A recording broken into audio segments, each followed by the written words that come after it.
দেশের 60টি অঞ্চলের উপর দিয়ে রাত 1টার মধ্যে সর্বোচ্চ 60 কিলোমিটার বেগে কালবৈশাখী ঝড় ও বজ্রসহ বৃষ্টির পূর্বাভাস দিয়েছে আবহাওয়া অধিদপ্তর। এসব এলাকার নদীবন্দরগুলোকে 1 নম্বর সতর্ক সংকেত দেখাতে বলা হয়েছে। মঙ্গলবার 12 মে বিকেলে আবহাওয়াবিদ কাজী জেবানুন্নেছার সই করা অভ্যন্তরীণ নদীবন্দরগুলোর জন্য দেয়া 1 নম্বর পূর্বাভাসে এ তথ্য জানানো হয়।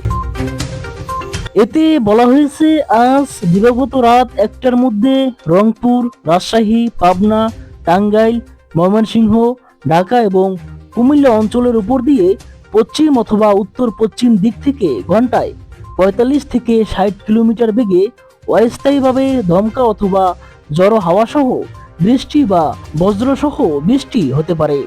এই কারণে এসব এলাকার নদীবন্দর সমূহকে 1 নম্বর সতর্ক সংকেত দেখাতে বলা হয়েছে। এদিকে মঙ্গলবার 12 মে সকাল 9টা থেকে পরবর্তী 5 দিন বা 120 ঘন্টা সিনপটিক অবস্থা ও বৃষ্টিপাতের পূর্বাভাস ও দিয়েছে আবহাওয়া অফিস।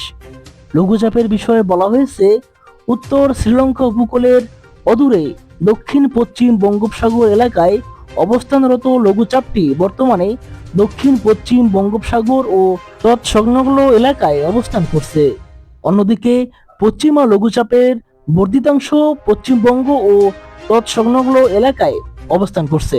এর প্রভাবে আজ রাজশাহী ও রংপুর বিভাগের কিছু কিছু জায়গায় এবং ঢাকা, ময়মনসিংহ, খুলনা, বরিশাল, চট্টগ্রাম ও সিলেট বিভাগের 2-1 জায়গায় অস্থায়ীভাবে দমকা অথবা ঝড়ো হাওয়া ও বিদ্যুৎ চমকানো সহ বৃষ্টি বা বজ্রসহ বৃষ্টি হতে পারে।